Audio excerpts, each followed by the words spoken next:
Patih Nambi segera memerintahkan prajuritnya untuk menyeberangi sungai Tambak Beras. Pasukan yang dipimpin oleh Gagak Biru dan Tumasal diperintahkan ke depan terlebih dahulu untuk menghindari serangan tiba-tiba. Di lain sisi, informasi akan kematian para simpatisan Ronggolawe dari daerah Majapahit telah sampai ke telinga Ronggolawe. Hal itu membuat hatinya mendidih, dan seketika ia mengatur strategi perang untuk menghadapi musuh bebuyutannya itu. Ronggolawe mengatur pasukan Tuban agar dapat mengepung Nambi dari berbagai penjuru. Jaran Pikatan dan Wiyaganingrat ditugasi membantu Tambak Boyo sebagai pasukan pemukul. Dadali dan Sirah berada di sayap kanan untuk membantu Tumenggung Barat Katiga. Pamenggati dan Wulungrat melapisi Tumenggung Puspalaya di sebelah sayap kiri. Sedangkan di bagian belakang diisi oleh Prabangsa, Gelap Ngampar, dan Sapu Jagat. Strategi telah dibagi dan pasukan pun segera berangkat. Kuda Ronggolawe terus melaju dengan iring-iringan para panglima dan prajuritnya. Ronggolawe dan para prajuritnya menuju ke Dukuh Plumpon. Tak lama setelah sampai di Plumpon, rombongan Ronggolawe berpapasan dengan rombongan Patih Nambi. Mereka saling berhadapan-hadapan yang membuat Nambi terkejut. Anak buah pasukan yang dipimpinnya pun berdebar-debar tegang ketika melihat Ronggolawe menghadang di tengah jalan.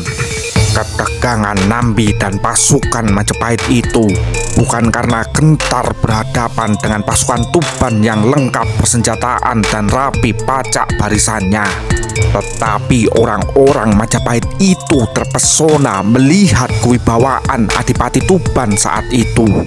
Ronggolawe duduk di atas punggung kudanya, mengenakan busana perang serba baru. Rambut terurai lepas, wajahnya terpancar kewibawaan, memantulkan rasa pasrah yang ikhlas. Pinggangnya menyanggul sebatang keris berhias rangkaian bunga melati. Yang mengherankan kesan pasukan Majapahit ialah bahwasanya Adipati Tuban itu memakai ikat pinggang kain cinde berwarna putih.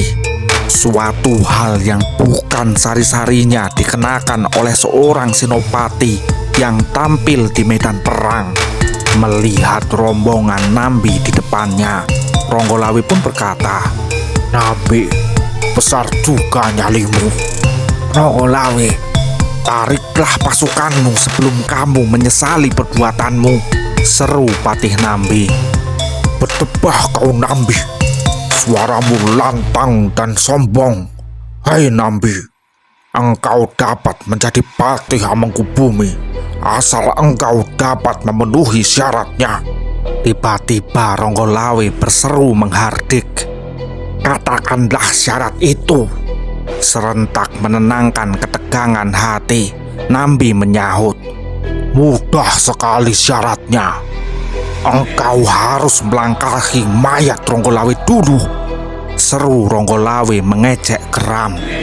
"Namun bila engkau tak mampu memenuhi syarat itu, kepalamu yang akan kupenggal dan kuinjak-injak sebagai keset." Merah membara wajah Patih dari Majapahit itu.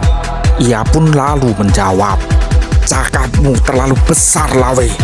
Ayo kita buktikan tulang siapa yang lebih keras, Ronggolawe atau Nambi. Aku senang melihat kekesatriaanmu," kata Ronggolawe sambil memberi isyarat kepada prajuritnya untuk maju. Suara genderang perang ditabuh, suara denting pedang tak putus-putus dan tak ada jaraknya. Genderang perang ditabuh yang diikuti pula oleh rintihan dan lolongan kesakitan. Dalam waktu sekejap, kedua belah pihak telah saling merengsek masuk satu sama lain. Prajurit Tuban telah bertemu dengan prajurit Majapahit, dan Ronggolawe segera memacu kuda Megalamat, ikut menyerang langsung menusuk masuk bertujuan melawan Nambi. Ketika Ronggolawe telah berhadapan-hadapan dengan Nambi, pertempuran sengit pun tak dapat terhindarkan. Kedua pemimpin pasukan masing-masing saling beradu otot, kecerdikan, dan kelincahan untuk menghancurkan satu sama lain. Dalam pertempuran itu, Ronggolawe tiba-tiba berputar-putar melingkari sang pati. Nambi yang mengetahui berbahayanya keadaan itu tak mau tinggal diam. Sangat berbahaya apabila dibiarkan saja Lawe mengitari dirinya. Setiap saat dirinya dapat ditombak oleh Ronggolawe. Ia pun lalu memainkan kudanya, yaitu Brahmacikur, untuk mengimbangi gerakan lawan. Demikianlah kedua kawan lama itu saat ini saling berhadapan sebagai musuh. Memang hal ini adalah suatu peristiwa yang cukup menyedihkan, bahwa dua orang kadehan Raja Wijaya yang selama bertahun-tahun bahu-membahu dalam perjuangan, pada saat itu saling serang menyerang, tikam menikam, dan saling menghancurkan. Betapapun juga Ronggolawe memang lebih tangkas dalam pertempuran.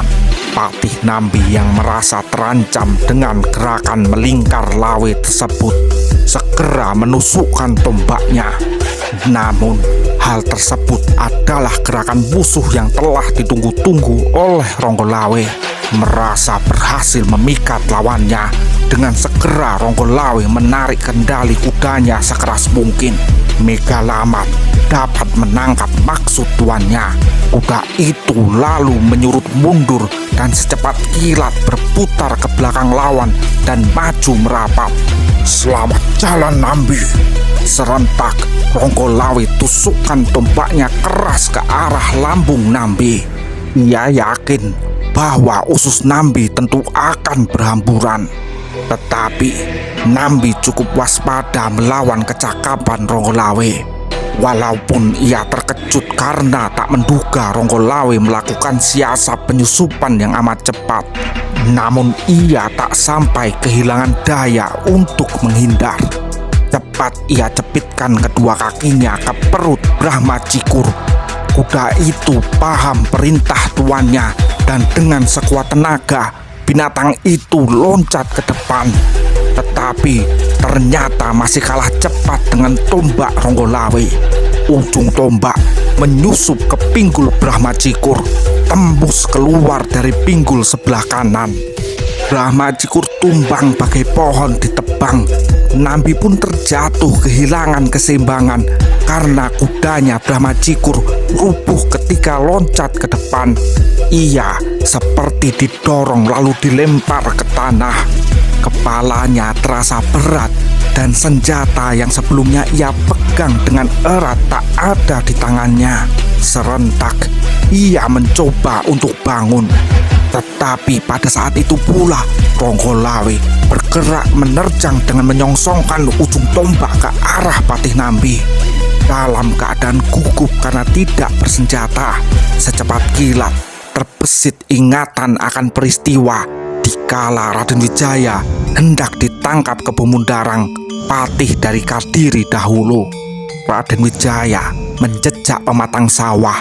Tanah muncrat tepat mengenai muka Kebo Mundarang. Hanya cara itulah yang muncul dalam pikiran Nambi.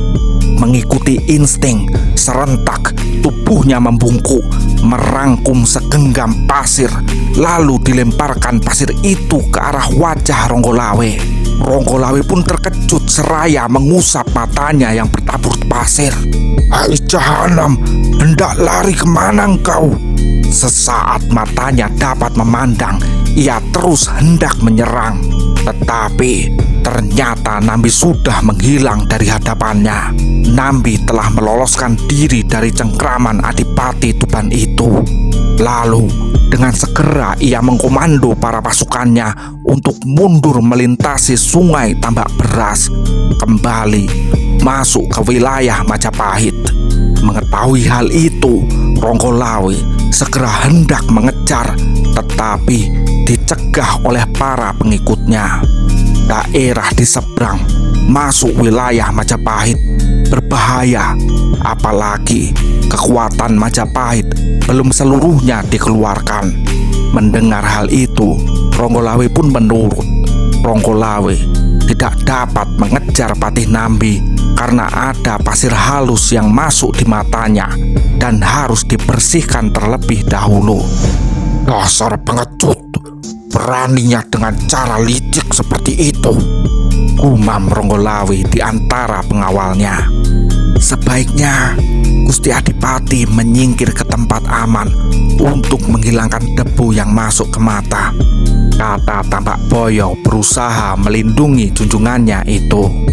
Ya, sekarang umumkan ke prajurit Majapahit bahwa panglimanya telah melarikan diri. Seketika itu juga Tambak Boyo mengikuti perintah Ronggolawe, dan dalam waktu yang tidak terlalu lama pertempuran mereda.